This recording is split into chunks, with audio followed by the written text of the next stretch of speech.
هم برضو بيبقوا عايزين يعلوا الريتش عندهم. فهو بالنسبه له لو انا رحت عملت فيديو مع ولد غلبان، هو كده لعب على الحته اللي احنا لسه متكلمين عليها، اللي هي بتاعت العاطفه. الناس هتقول لك بص الفود بلوجر الجدع ده، شوف عمل ايه، راح ايه للولد الغلبان وعمل فيديو معاه ببلاش. ده هو الجدع والله العظيم. سلسلة مطاعم قصر الكبابجي بترحب بنموذج مشرف لكل الشباب. شاب مصري مجتهد بيدرس في كلية التجارة، كان كل حلمه مشروع صغير يساعده في مسيرته الدراسية وظروف الحياة. عمل مشروع صغير في بيته بيبيع رز بلبن زي العسل. السلام عليكم، واتساب بيبل، عاملين ايه؟ وحشتوني والله العظيم جدا. وحشني اعمل فيديوهات، بقالي بتاع اسبوعين ما عملتش فيديوهات. بس انتوا عارفين انا قلت لكم ان انا شغال على دوكيومنتري، ومعلش ان انا يعني بتدلع شويه، مع ان انا والله العظيم وعدت نفسي، قلت والله العظيم يعني مش ههدى غير لما اعمل 100 فيديو. عملت منهم مثلا بتاع 12 فيديو ولا حاجه ومعرفش، بس هكمل عشان انا هعمل لكم فيديو بعد كده هقول لكم ايه اللي حصل بعد ما عملت 100 فيديو، لان القناه كانت واقعه خالص وانا غيرت المحتوى شويه وبتاع. فانا بعمل تجربه عشان اعمل منها فيديو اصلا. التجربه دي هتاخد وقت طويل عشان انا محتاج اعمل 100 فيديو. بس في الاخر هتبقى تجربه، لان انا بتعلم في الاول وفي الاخر معاكم، ما بطلعش اقول حاجه غير لو جربتها وتعلمتها. فتجربه ال 100 فيديو دي هتبقى ليها فيديو لوحدها تاني اقول لكم ايه اللي حصل في الاخر، وانتوا هتبقوا معايا خطوه بخطوه لحد ما نشوف النتيجه يعني. المهم النهارده انا جاي اتكلم عن حاجه شفتها على التيك توك. شفت حاجه لفتت نظري قوي. زي ما شفت كده تامر الجيار وعملت لكم فيديو عليه. شفت شابين بيعملوا حاجه بسيطه قوي قوي قوي. ابسط واسهل طريقه تسويق شفتها في حياتي. احنا عمالين نسمع يعني. الهدف برضو من الفيديو اللي انا بعمله ده، ان انا عمال اسمع كل ما اخش على حد بيتكلم عن ازاي تعمل فلوس في 2025 وبتاع. حاسس ان الناس بتعقد الدنيا شويه. هو كله بيقول لك ان دلوقتي اسهل وقت تعمل فيه فلوس، ودلوقتي مش زي اي وقت فات، وانت لازم تعمل فلوس دلوقتي عشان ده اسهل وقت. وتيجي تسمع الكلام ده وتروح تنفذ في الحياه تلاقي اسهل وقت ايه؟ ازاي ده اسهل وقت؟ ده انا مش عارف اروح اجيب شويه حاجات من السوبر ماركت، وتيجي انت في الفيديو تقول لي ده اسهل وقت اعمل فيه فلوس. انا مش لاقي اكل. دي حاجه انا بتحصل لي برضو بعد ما اتفرج على الفيديوهات، بجد ده اسهل وقت اعمل فيه فلوس. فمنين انت بتقول لي ان ده اسهل وقت تعمل فيه فلوس، ومنين ان انت بتقول لي لازم تاخد كورسات وتتعلم مونتاج وتتعلم تصوير وتتعلم اديتنج وتتعلم معرفش ايه وتتعلم ايه عشان تعرف تنافس الناس اللي حواليك، الناس اللي بتنافسك في اي مجال بقى انت فيه يعني دلوقتي. لان كل مجال فعلا في ناس عماله تاخد كورسات كل يوم وتصرف عليها فلوس كتير قوي وتاخد كورسات من بره. بجد في كل مجال، حتى المجالات اللي لا تتخيلوها، يعني مجالات الرياضه، السبورتس مانجمنت والحاجات اللي انا شغال فيها. في عيال بتاخد كورسات غاليه قوي، مش عارف بتتعمل من الفيفا ومش عارف منين، وبتاع كورس ب 60000 جنيه و 70000 جنيه.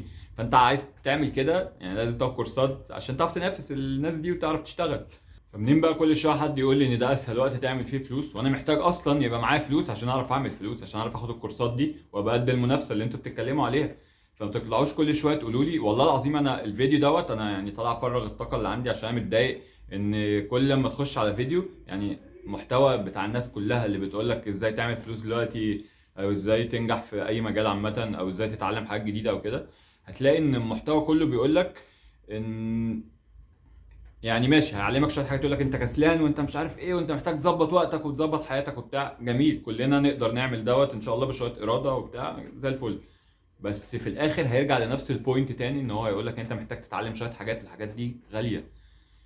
فكك بقى اللي بيقول لك الكورسات ببلاش وتدخل، لا مفيش فاليو، مفيش كورس ببلاش هيديك حاجه تعرف تشتغل بيها. زي ما بقول لكم على الاقل في المجالات الاون جراوند، المجالات اللي على الارض اللي انت محتاج تثبت نفسك فيها، اللي حواليك واخدين كورسات بفلوس. هتروح انت الجامد اللي فهمت اللي هم ما فهموش ورحت خدت كورس ببلاش وهتعديهم؟ مش منطقي. فانا قررت ان انا اوريكم النهارده طريقه شباب عملوها، ابسط من البساطه يعني، ونجحوا جدا يعني. والمشكله ان الشباب دي بتبيع بجد يعني. هقول لكم بيبيعوا ايه وهوريكم. بيبيعوا حاجات يعني. لو انت فكرت كده اللي هو لو انا عايز ابدا مشروع وفكرت ابيع حاجه، الحاجتين بقى اللي هم بيبيعوهم دول، واحد بيبيع رز بلبن وواحد بيبيع سوشي، تمام، وفي الشارع. لو انت فكرت ان انت تعمل مشروع وفكرت ان انت تبيع الحاجتين دول، هتقول اول حاجه انا محتاج اصرف على الماركتنج كتير قوي، لان المنافسين بتوعك موري سوشي وبلبن، وانت متخيل انت محتاج تعمل ايه عشان تنافس المحلات الكبيره قوي دي؟ انت عارف المحلات دي بتصرف قد ايه على التسويق؟ فجنان يعني. انت هتقول لا ازاي اخش مجال زي ده واجيب فلوس منين انافس الناس دي؟ تمام. فهو الفيديو بتاع النهارده انا جاي اقول لكم ان في شابين، واحد اسمه محمد بيبيع رز بلبن، واحد تاني اسمه معاذ بيبيع سوشي. عملوا طريقه بسيطه قوي. واحد شفته لفت نظري، محمد اللي هو بيبيع رز بلبن ده، لقيته عامل فيديو بيقول ان هو رايح يودي اوردر من العبور للشيخ زايد. هو غالبا ساكن في العبور الولد يعني، فهو بيقول ان هو رايح يودي اوردر من العبور للشيخ زايد. اوردر ايه؟ عباره عن طبقين رز بلبن، واحد باللوتس واحد بالبسبوسه ومش عارف ايه. فقلت ايه العبط ده يعني؟ ايه واحد راح يودي اوردر من عبور للشيخ زايد والاوردر نفسه مكسبه فيه غالبا لا يتعدى ال 50 جنيه؟ فانت هتصرف على المواصلات بتاع 100 ولا 150 جنيه عشان تروح تكسب 50 جنيه ازاي؟ ما انت كده خسران.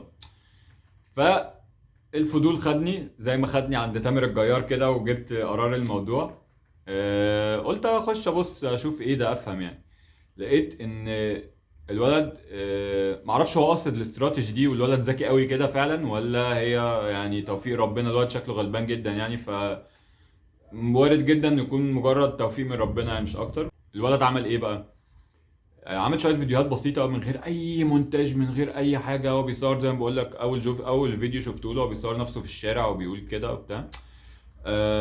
فلقيت ان هو راح فعلا الشيخ زايد، وراح ادى الاوردر للعميل، وقعد عند العميل في البيت وصور فيديو عند العميل في البيت وهو بياكل الرز بلبن والعميل بيصوره، العميل هو اللي بيصوره.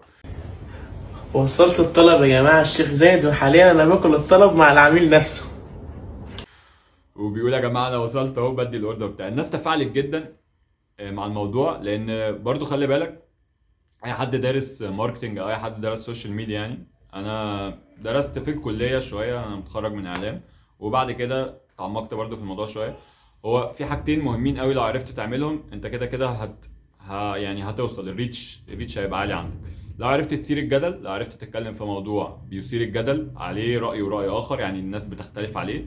يعني لو اتكلمت مثلا عن الراجل والست، لو اتكلمت عن الاسلام والمسيحيه، لو اتكلمت عن اي حاجه فيها اثاره للجدل عن الحرام والحلال، هتلاقي دايما الناس بتقول لك لا انت صح، والناس بتقول لك لا انت غلط ومش عارف. ده اثاره الجدل. لو عرفت تثير الجدل هتلاقي ان الريتش عندك كده كده هيعلى، لو انت بتعمل محتوى بيثير الجدل. تمام، دي اول حاجه. تاني حاجه، محتوى بيكون بيثير العاطفه عند الناس، الاستعطاف. يعني اللي هو الناس بتقول يا حول الله، شوف يا رب، شوف الشاب ده مجتهد ازاي، وشوف غلبان وشوف بيعمل ايه بتاع ده انت كده لعبت على العاطفه بتاعت الناس. طبعا مش اي حد هيقدر يعمل الحاجات دي، عشان ما تفتكروش ان انا بقول لكم الكلام ده والكلام ده سهل. هو يبان سهل قوي، بس مش اي حد يعرف يقدمه، ومش اي حد يعرف يعمله. تمام. وما تحاولش تاخده سكه، والا كنت خدت انا سكه وخلصت يعني، وقعدت اعمل بقى فيديوهات تثير الجدل او استعطف الناس او لا. هو برضو ليه طريقه معينه، والا هتبان كرنج ومحدش هيصدقك ومحدش هيسمعك، عشان نبقى متفقين بس الاول. بس الشباب دي فعلا وصلوا عشان هم ما ضحكوش على حد. هو الشباب دي غلابه فعلا يعني. الولد بقول لك بيطالع ورزق الله، بيقول يا جدعان انا رايح من العبور للشيخ زايد، وهو فعلا راح من العبور للشيخ زايد، هو مش بيضحك على الناس، عشان يودي اوردر. فطبعا الناس كلها زي ما انا فضولي اشتغل كده، قلت ايه ده ازاي بيعمل كده، الناس كلها برضو نفس الكلام، قال لك ايه ده ازاي هو راح يودي اوردر وبتاع، ايه ده هو مكسبه فيه كام وبتاع. يا عيني ده ولد غلبان جدا. شوف معهوش دليفري يجيب دليفري يشغله وبتاع، ده هو رايح بنفسه يركب مواصلات ويودي الاوردر بنفسه وبتاع. ايه اللي حصل بعد ما الولد ده عمل الفيديو بتاع اللي بقول لك عليه فود بلوجرز كتير قوي تفاعلوا معاه، فود بلوجرز تقال مشهورين بياخدوا ارقام. هم برضو بيبقوا عايزين يعلوا الريتش عندهم. فهو بالنسبه له لو انا رحت عملت فيديو مع ولد غلبان، هو كده لعب على الحته اللي احنا لسه متكلمين عليها، اللي هي بتاعت العاطفه. الناس هتقول لك بص الفود بلوجر الجدع ده، شوف عمل ايه، راح ايه للولد الغلبان وعمل فيديو معاه ببلاش. ده هو الجدع والله العظيم، والمتابعه تزيد عنده والريتش يزيد. تمام. طبعا مش عايز اصدمكم يعني ان معظم المحتوى والحاجات اللي انتوا بتشوفوها بتبقى مقصود منها حاجات معينه. يعني لو انت اتعاطفت مع فيديو معين، هو غالبا الفيديو ده مفتعل او مقصود. 90% من المحتوى اللي انت بتشوفه بتتعاطف معاه بيبقى كده. سواء بقى فيديو عن مثلا كابل انت شفتهم زي ريمو بربري عن مش عارف ايه، معظم الحاجات بتبقى معموله عشان الريتش يعني. مش كلها، مش لازم نقول كلها، في حاجات كتير بتبقى حقيقيه. والولد بتاع السوشي نفس الكلام برضو، طلع في فيديو بسيط جدا قال يا جماعه والله العظيم انا بعمل سوشي حلو واكل حلو، انتوا لازم تروحوا تدفعوا فلوس في موري سوشي وفي مطاعم كبيره قوي وبتاع عشان تاكلوا سوشي. طب ما انتوا ممكن تيجوا تاكلوا سوشي من عند عبد الله الغلبان.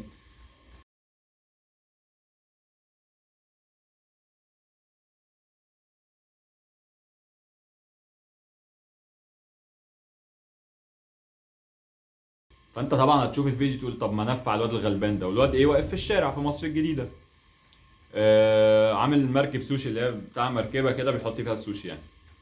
وسبحان الله برضو ربنا توفيق ربنا، الولد رزقه ان هو فود بلوجرز برضو كتير قوي يروحوا يصوروا معاه برضو عشان نفس الهدف اللي قلنا عليه الاستعطاف. وفعلا الولد بعدها سبحان الله بقى في طوابير واقفه عليه والناس كلها مستنيه دورها عشان تاكل سوشي وهو اصلا واقف في الشارع. وبعديها سمعت ان هو فتح عربيه تانية في الزمالك وبتاع، ربنا يكرم العيال دي عشان العيال دي تستاهل، والعيال دي هتوصل كده كده ان شاء الله لو فضلوا يعني بنفس الليفل بتاع الاجتهاد ده، هم كده كده هيوصلوا. فربنا يكرمهم، احنا مش طالعين نقر عليهم ولا اي حاجه، ربنا يكرمهم يا رب ويزودهم ويزود لهم رزقهم يا رب. بس انا طالع افيدكم برضو عشان الذكي اللي بيتفرج على الفيديو دوت هيفهم غرضي من الفيديو ده ايه، هيفهم قصدي ايه، وهيفهم عايز اوصل لكم ايه. ان انت مش محتاج كورسات ومش محتاج تتعلم حاجات كتير قوي وبتاع عشان تعرف تسوق، او مش محتاج تصرف على التسويق فلوس كتير قوي، او مش محتاج تجيب شركه تسويق تعمل لك تسويق. انت ممكن حرفيا تتوكل على الله وتنزل على الله تصور بموبايلك تقول يا جماعه انا ببيع كذا انا بعمل كذا وربنا يكرمك. تمام؟ فالذكي اللي بيتفرج هيفهم انا عايز اوصل ايه من الفيديو ده في الاخر، فاتفرج للاخر برضه عشان تفهم. وبعد كده الاتنين الشابين اتعرفوا على بعض وعملوا حركه ذكيه اذكى بقى من اللي فات ده كله، عملوا فيديو مع بعض.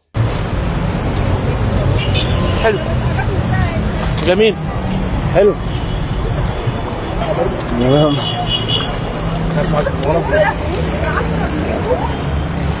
حلو. هتقول حاجه ان هو وحش وحلو.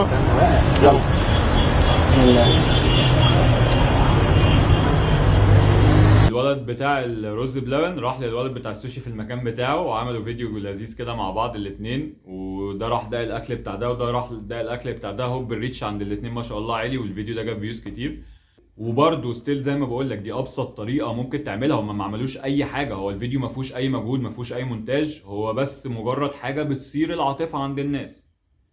والعيال دي مش دارسه الحاجات دي، انا بقول لك عشان انا دارس وعشان انا فاهم ايه اللي بيحصل، بس هم مش دارسين، هم بيعملوها كده الله يعني بالبركه والحمد لله بتيجي معاهم. بس انا بفهمك عشان تبقى عارف ان دي استراتيجي او طريقه سهله انت ممكن تعملها. انت ممكن الشاب اللي قاعد بيتفرج عليا دلوقتي اللي عنده حاجه كويس فيها بيعملها، وانا عملتها زمان وهحكي لكم دلوقتي الحكايه. انت ممكن تعملها وممكن بكل سهوله لو انت كويس بتبيع حاجه كويسه بتقدم خدمه كويسه ممكن تسوق لها بكل سهوله من غير اي مصاريف ومن غير اي تعب ومن غير اي تعليم كورسات ومن غير اي فلوس تصرفها على كورسات وتتعلم حاجات. انا زمان كنت عايز ابدا اعلم سكيت بوردنج، كنت شغال اول في مدرسه، كنت باخد فلوس كويسه جدا وبتاع، مدرسه امريكيه يعني اسمها CSC في المعادي، وكنت باخد فيها فلوس كويسه جدا وبتاع. هوب الاكتيفيتي نفسها اتقفلت وقفلوا المبنى اللي فيه السكيت بارك اللي انا بدرب فيها وبتاع، ومبقتش عارف اعمل ايه. قلت يا نهار اسود مستقبلي ضاع كده خلاص، وانا كنت عليا اقساط بقى وبتاع وحاجات دخلت نفسي فيها عشان كنت بقبض فلوس كويسه. يا نهار اسود انا قاعد في البيت، طب انا هعمل ايه؟ توكلت على الله طبعا. يعني الارقام اللي اقولها لكم دي ده زمان، يعني انا بكلمكم في حاجه سنه 2012 2013 حاجه كده. استلفت 300 جنيه ورحت النجار عملت شويه رمبات خشب، هدور لكم على صور احطها لكم يا رب الاقي صور يعني من الوقت اللي بكلمكم عليه ده. ورحت في المعادي، انا كنت عرفت شويه ناس اوريدي من المدرسه اللي انا اشتغلت فيها دي، ناس اجانب، المدرسه دي غاليه جدا واللي فيها ناس تقيله قوي لو مصريين وغير كده امريكان.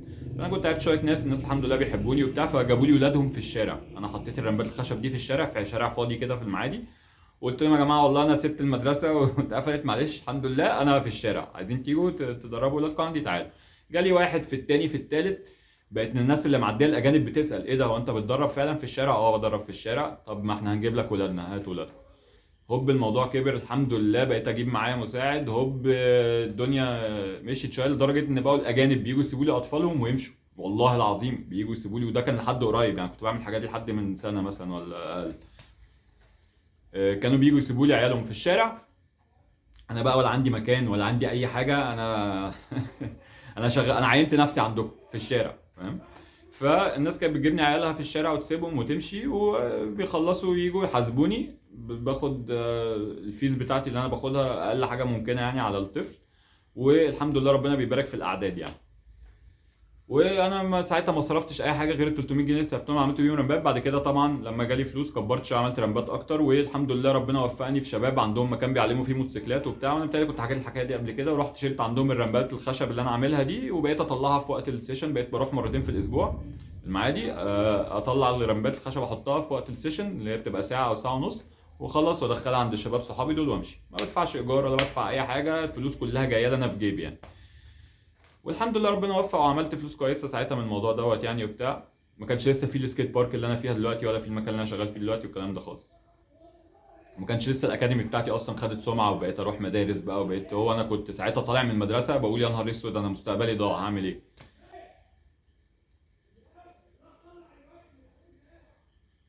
معلش الناس اللي جنبينا بيتفرجوا على كوره وبيقعدوا يتخانقوا دايما في اي ماتش كده، ما اعرفش انا ما بتفرجش على كوره خالص، وعمري ما فهمت ليه الناس بتتعصب في الكوره وليه الناس بتشتم وليه الناس النيرف بتاعها بيعلى تتفرج على كوره. عمري ما الموضوع ده كان منطقي بالنسبه لي، ما فهمتش ليه. فمعلش يعني بقول لكم لو سمعتوا الاصوات دي الناس بتتفرج على كوره.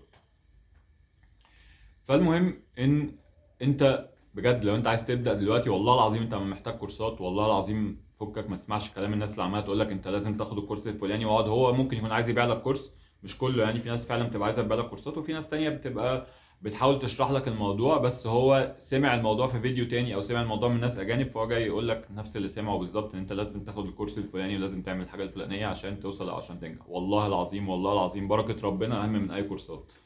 اتكل على الله وابدا. لو انت اصل بص يعني بغض النظر بقى عن لو انت بتعمل محتوى مثلا، لو انت بتعمل محتوى اكيد لازم تتعلم شويه مونتاج وتعمل حاجات، بس والله العظيم في ناس كتير بتعمل محتوى بالهبل وهتلاقوهم على اليوتيوب كمان ما بيحطوش بجنيه مونتاج، ما بيعملوش مونتاج وبيوصلوا الحمد لله والدنيا بتمشي معاهم يعني. بس يعني تعال نقول لو انت بتعمل محتوى هتحتاج شويه مونتاج شويه سكيلز بسيطه يعني، وشويه امكانيات بسيطه في الاول عشان تبدا، بس مش الامكانيات الضخمه اللي انت بتسمع عنها واللي انت محتاجها يعني. ولو انت بقى عندك صنعه كويسه، خدمه بتعرف تقدمها، بتعرف تعمل فن معين، بتعرف تقفل حاجه، بتعرف يعني. واحد صاحبي والله العظيم كان بيحكي لي، هو كان في هولندا يعني، بيحكي لي ان هو اول ما راح هولندا بقول له طب انت اشتغلت ايه في الاول؟ الحمد لله ربنا كرمه دلوقتي يعني شغال في المينا في هولندا بتاع. بس بقول له انت اول حاجه عملتها ايه اول ما رحت؟ قال لي والله كنت بعمل لهم حاجات اللي احنا بنعملها في مصر هنا عادي، بس بعملها لهم بفلوس. قلت له زي ايه يعني؟ قال لي يعني كنت بروح اغير لواحد ستبن، ركب له الاستبن بتاعه. قلت له بيديك فلوس؟ قال لي هناك بيحبوا يدفعوا فلوس على الحاجات دي. فغير لواحد ستبن، مش عارف واحد عايز يركب الشاشه اللي هي الحاجات دي احنا بنعملها بايدينا في العربيات بتاعتنا هنا من زمان، فاحنا متعلمينها يعني. فهناك هو قعد يعمل الحاجات دي وياخد عليها فلوس، وربنا كرمه في الموضوع، وبقى ده يقول لده وده يقول لده من غير برضه ماركتنج ومن غير تسويق ومن غير فلوس ومن غير اي حاجه. الناس بتقول لبعض في الحته اللي هو ساكن فيها، ربنا كرمه يعني لحد ما وقف على رجليه. فوالله العظيم الموضوع بسيط.